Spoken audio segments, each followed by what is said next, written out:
Hey Joe, good afternoon. Good to be with you on Be the Bison videocast. I'm excited to interview you today.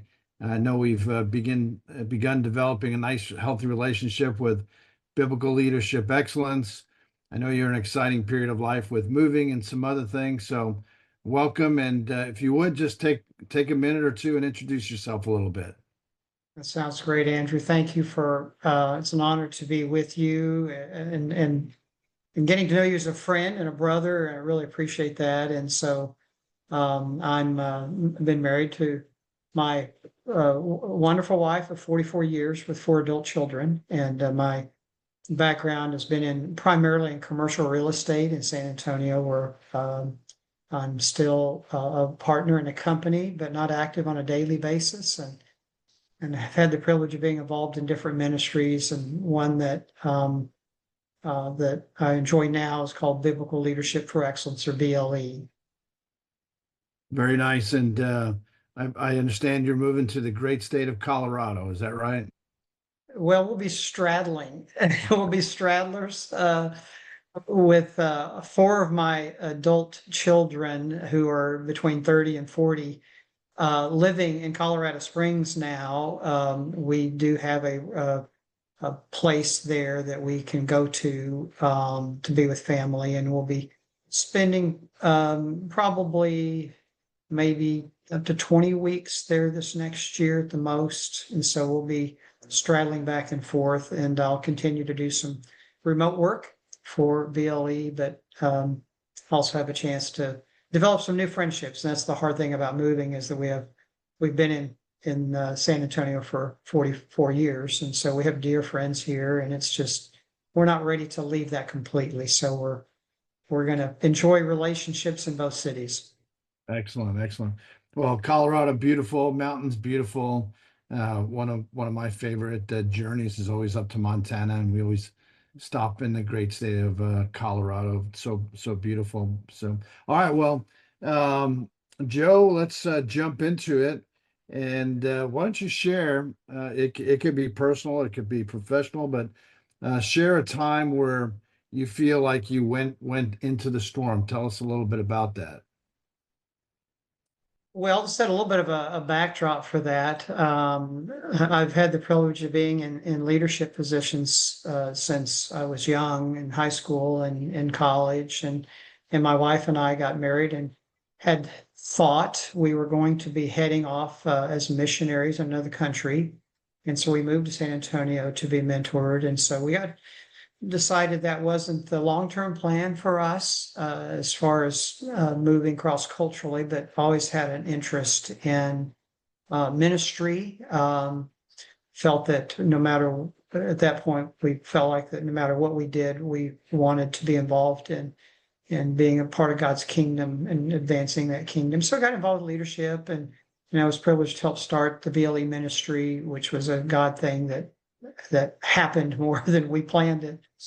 But through that, and my wife and I, we had a good relationship. But I think a part of it is, you get married and you're obviously excited, but you start learning things about yourself and learning things that you can't control.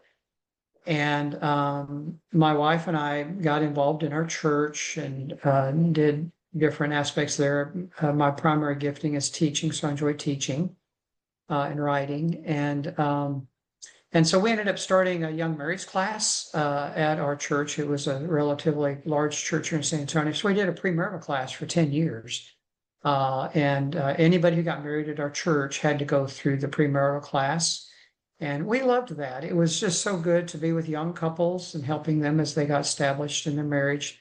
But the primary thing we wanted them to also learn to do was to be outward focused, as my wife and I always knew that God's kingdom is bigger than our marriage, that marriage is a priority and is very important, but that we won't be married in heaven. We'll have a delightful relationship there. She says, well, I'm sure we can still hold hands. But I think the storm really hit when my kids became teenagers, and just the activity of life, and they were They were all involved in different sports and activities, and their grades were good. Um, and I think probably I started hitting the fan was probably 20 years into our marriage. Is that I grew up in a relatively really stoic family. Is that we just didn't share our feelings that much. And my wife's family was very much of, letting people know how you feel. And that's one of the things I attracted to her is that, the things that you're missing in your life often is what attracts to your spouse. But also it can be things after a certain time of marriage where you can start resenting that. And because I was more cerebral and thinker, and she was more of a feeler and emoting a lot of different things. And so we came to a point where uh, I didn't think we would ever get divorced, Mhm. but I could just feel, this tug of we are going in different directions, Andrew, and that it was like I didn't think we would ever split, but I could, and I'd seen couples who lived together, but were divorced emotionally and spiritually. Yeah. And it scared me. It really scared me, and it scared her. And so we got to a place where it was tough. And her mom, our other parents had all this had passed away, and her mother moved here to help us with our kids, which was really nice. But at that point in time, she also started having a lot of health issues. And my wife was the one who had to take care of her. Her other sisters weren't local, and having four children. And I'm a disciplined person. My wife is not. She would, if she would admit that. So her juggling lots of things, drive carpools and driving and kid schedules, and we were active in ministry. I was actually, on the elder board at our church, so at a high level of a visible position.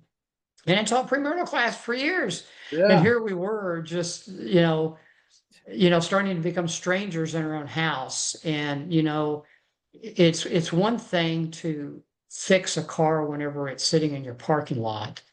But when it's rolling down the street and people are hanging out the windows, it's a whole different issue of How do you how do deal you with it? fix the direction this thing is going while it's still moving? So that That's um, great. that Thanks was for sharing beginning of that. what we were experiencing. That it reminds me a little bit, what I get to do sometimes is visualize, these scenes of these amazing bison and strong animals. And again, the theme of the interview is into the storm, or through the storm, and how do you come out of the other end. But it reminds me a little of that really powerful bison, dark clouds and storm is either coming or is there, and that bison is off to the side, right, kind of by itself, and thinking, where's my herd? Is this storm actually going to pass, or am I going to just keep staying out here and dealing with this? It kind of, that's the visual I got a little bit about your story and what you're sharing. I get it. What did you do? What were some practical things or some incredible or miracle things that you did to get through that one? Well, one, it brought me to my knees. We did have one of my four adult children was going through. The different ones had different things going on, but one in particular had some tough stuff they were going through, and that was hard. That was very, very hard to navigate through that, and that's her story to tell. But um, I think for me, the descriptor that kind of hit it was um, is in my family of origin. My parents were very resilient in terms of my dad had been hurt in the oil field, and they'd gone through a lot of health issues, and I never saw them complaining, but they never really talked about things and worked through things. I never saw anybody really work through tough issues. And I felt like that the message that I interpreted from my family of origin was when you see the clouds coming, when things get tough, the tough get going. And, it's that type of thinking that you suck it up and you just suck it up. And I wouldn't have probably been saying that out loud, But I think through a process of meeting with other people and things we did, is that my wife was, going down for the third count. And in my mind, I'm thinking, hey, again, I didn't say this, but it's like, okay, come on, you got to suck it up. This is life is tough. And so I think we came to that, and it showed me that I really had not developed empathetic relationships that well. I mean, I cared about people, and I invested in, I mean, I helped disciple people, and I trained people, and I taught people. But there was a different part of that I realized that my emotional bandwidth, when I compared to Jesus, is I started seeing that Jesus was he was a very emotional person. And I started learning about emotions and empathy. And I realized that in our Christian subculture, and I bought into this, is that people usually apologize for getting emotional. And I see it I've seen it where people say, "Oh, I'm sorry, I'm getting emotional," like it's a bad thing. Right. And so what I started learning was the theology of emotions that started helping me. And there was a group ministry based in Michigan, and they had what they called open hearts, journey groups. And so they had them at our church. And so they actually trained leaders in Michigan and sent them back to churches. And so our church had sent people. And like I said, I was high in leadership there, but my wife went. It's a week long. It's a very intense, it's an intensive. Nice. And you sit there for a week with a group of people that you're with all week, and you hear teachings during the week. 3 times a day, you hear teachings, and then you go into a group and you talk about it. And it's like having a week long of 360s, where where where people Wow. are sharing how they're experiencing you. And it really it helped me realize that I don't think I knew a whole lot about what it meant to be human at a deep level. And Fascinating. some of the writings of Dan Allender have really impacted me, John Eldridge to some extent, but they were really helping me, and the groups were helping, especially the groups.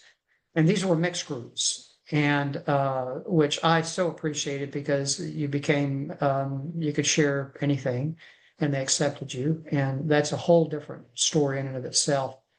But I really learned that I started a journey of being thankful for emotions, and that I saw my emotions not as a threat. I started seeing them that those are the breadcrumbs to follow back to what's really going on in my heart. And so I didn't need to be afraid of my wife and her emotions. I didn't need to be afraid of sharing what I was really feeling, or maybe emotions that I had repressed. And could I be honest with myself and allow myself to work through things? And it's the kind of thing, Andrew, where you've been in especially with men, you get into a group with men, and maybe somebody shares a struggle they're having with their finances, or it could be pornography or some other anger issue. And then the next time you meet, you're supposed to be better. You're just supposed to be better. Yeah, just because you said it, right? It's said That's it, right. Just because you forget it, said right? it, Yeah. just and then you have to hold yourself to a higher standard and realize that, hey, I might need to get under the hood a little bit more before I really find some footing on this. And so I begin giving grace to myself and saying, okay, what are you really feeling? And do I really even connect with what I'm feeling? And that journey helped me. And so I went about 6 months after my wife did, and we started down a journey. And the thing I loved about the ministry was the first time, because I'd been a leader of leaders in my church, and it was the first time I was involved in a ministry where they didn't want me to lead. They just wanted. I remember saying, "Well, do you want me to?" And they say, "No, wait, no, no." They didn't want me. And so out of that group came a group of men that we met in, and so we're probably going on our 12th year Nice. that we did different groups together back in San Antonio. And we have an annual retreat of these men, and we continue to share our stories with each other because they know each other.